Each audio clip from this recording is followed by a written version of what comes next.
Hippie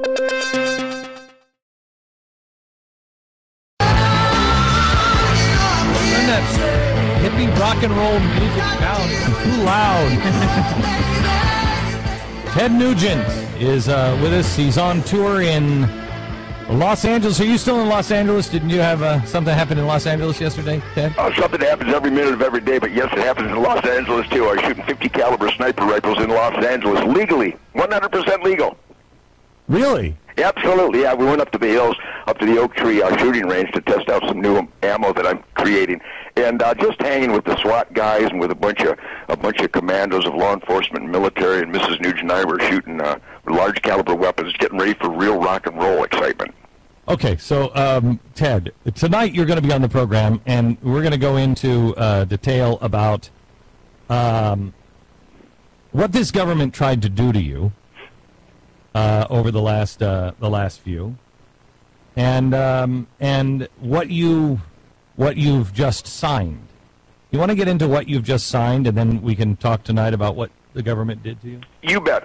Bottom line is I've been hunting all my life, Glenn. My mom and dad raised me to be 100% legal, law-abiding, respect law enforcement, and to be in the asset column of life, to use my heart and soul to think and be conscientious about how I conduct myself. Now, as a perfect human being, I've stumbled perfectly over the years on occasion, but at the tender age of 63, I don't stumble anymore. I really put my heart and soul, especially as a representative of the honorable hunting outdoor lifestyle and the gun owners of this country and people who celebrate the U.S. Constitution that is enforced and supported by such great sacrifice by the heroes of the military. That being said, I stumbled in Alaska. There was a new law that it's very important to note that I wasn't the only one that had never heard of it. We can't find anybody that ever heard of this new unprecedented law that if your arrow or bullet shows sign of nicking or touching an animal, that your big game tag is null and void, including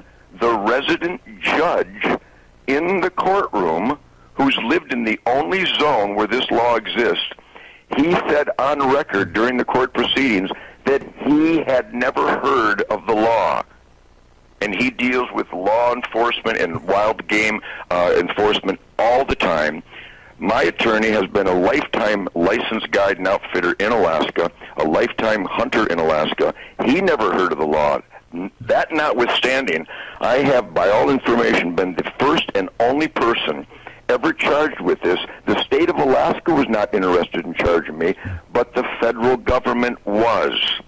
Now, it's very interesting because this has been going on for how long? I try to remember. A year and a half? Well, the bear hunt in question took place with my sons in the Prince of Wales Islands in 2009. Remember, Glenn, I've been hunting in Alaska since 1977, and the law has always been the same, that when you take possession of your animal, you apply your tag. That's the universal law since the early 1900s. It's like it would be like if you're going fishing and you caught a fish and it got away, you wouldn't count that as one of the fish you caught. That's it in a nutshell, yes, sir. I mean, it's ridiculous. It really is, and I got to tell you, they gave me the ultimatum the day after I endorsed Mitt Romney, and this has been ongoing now. Into California, I got to tell you, the California no contest plea I gave, I'm going to write a piece that's going to tell you about the horror story, the unprecedented horror story. Once again, the U.S. Fish and Wildlife Service. Now, if some U.S. Fish and Wildlife Service are getting angry at me, that would be guilt. You're guilty of corruption and abuse of power. I'm not talking about good agents.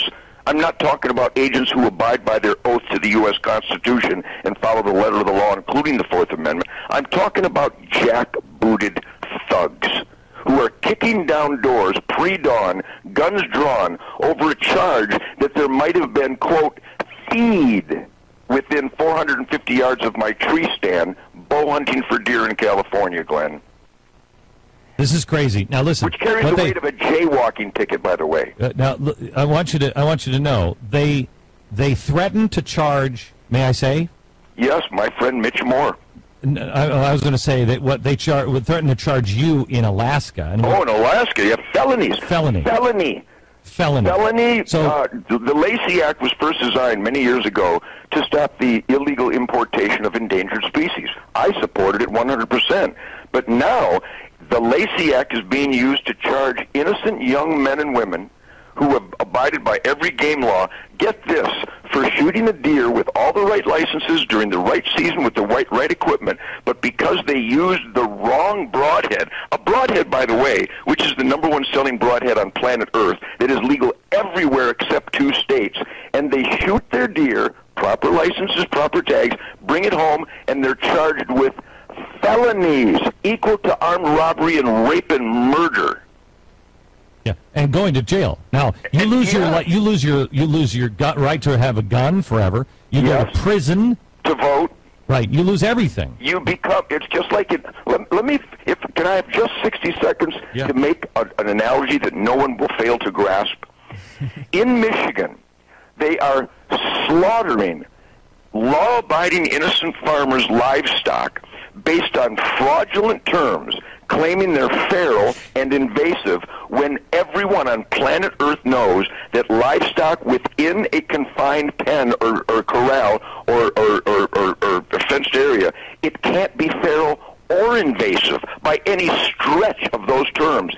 But they call them feral and invasive, and they're destroying private property. Now, Glenn, if you had a lever action 30-30, and all of a sudden the federal government went, we're now calling lever action 30-30 rifles machine guns. We're going to call them machine guns, and we're coming to get them. They can call anything what they want. They're destroying animals that are not feral and not invasive. They're calling them things they're not. So in other words, in case you don't know, feral means that they're wild. Yes, feral means and if you're in animals that have escaped. If they're in a pen, they can't be feral. But they're enforcing this with guns, Glenn. Now, Ted, there's so much more to talk about tonight, but I want to tell you something that I found. I've been reading a lot of stuff from the Communist Manifesto and early communism, because you're dealing with a lot of Marxists in this government now, and one of the things they have to do is seize or destroy the property of rebels. And I thought, who are the strongest people against this president? And they would be the ones in the red states. And the red states, those are farmers and hunters. Yes. I really, truly believe, I know why you were targeted. I mean, you were targeted and run through the ringer, and you're not my only friend that this has happened to. And I don't mean just for hunting. I mean for other things. I've had friends who are some of the most honorable men I know. I mean, I about blew my stack on Monday when I came back from the NRA, and I heard what they were doing to you, and you had to meet with the Secret Service. I blew my stack on the air. Stack blower. And I said, because I know who Ted Nugent is. I know. And I was so angry about it because not only is it Ted Nugent, it's other friends of mine who are being put through the ringer the same way. And they are being bullied. They're being threatened with prison time. They're being threatened, confess. And they're like, I didn't do anything wrong. Yep. And in your case, you did, but when was that law put in? That law was enacted in 2004, 2005, and it's the only in the Prince of Wales, Southeast Alaska area has this law ever existed. Remember, the judge that lives there never heard of it. So nobody's ever been charged with it? No one. And how is it that the federal government, that the judge didn't know about it, but the federal government knew about it and nailed you on it? Because the federal government for a long, long time has been increasing the net of felonies. What qualifies as a felony? Do you know that the Humane Society of the United States somehow convinced some soulless people in Pennsylvania that killing a deer illegally is now a felony? A felony. Can you talk about... Now, I'm all for management of wildlife. I think you should stop poaching. I think you have to abide by the law, even the goofy laws. Until you change a goofy law, you have to abide by it. But some of these laws are indescribably bizarre and illogical. You describe one more law. I've got to go in about a minute, but describe one more thing that is happening on your ranch here in Texas that is not... It's not illogical. It's inhumane. Yes, the scimitar horned oryx was brought to Texas landowners on private land, and it was endangered in Africa. It is no longer endangered. We put a value on it where we harvest the surplus bulls, and we went from like 1,200 to 20-some thousand oryx, more than stabilizing the herd because they're valuable to landowners. The federal government sided with an animal rights maniac to ban the hunting. I have to get federal permits to touch my thriving, growing, healthy herd of oryx. And if you leave them alone, it's like bunny rabbits. They'll overrun everything. They'll eat everything, and all life will cease. It will be a moonscape. That's why the annual season of harvest is a stewardship duty. So I have a crippled calf oryx that has 3 legs that is all gaunt, and my wife and I are watching it slowly die. But if I were to do the right thing and dispatch this animal, put it out of its misery, I would be a felon, Glenn. Okay, so we have people in this administration that are actually making the case that you should put a human down, a baby down, if they're deformed, if they have any kind of handicap, if they don't have any quality of life, they should be killed. But you can't do it to an oryx. It's unbelievable.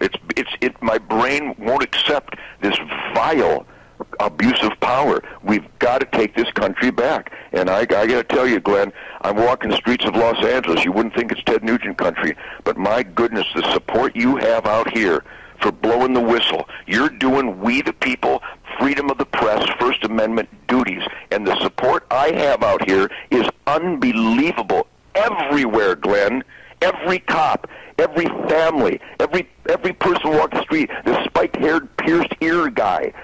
Everybody says, "Go, Ted. We support you. Thank you for standing up for common sense." I've never seen anything like it, Glenn. Well, you won't find that at CNN, or the administration. But when I bring it to Piers Morgan or CNN or my buddy, I can't think of his name, Anderson Cooper, believe me, when I bring it, their ratings are representative of common sense. I promise you that. Ted Nugent, we'll talk to you tonight at 5 o'clock, and there's so much more to tell of the story. Thank you very much. Godspeed, Glenn. You guys are doing God's work. I'm with you. All right. Talk to you later.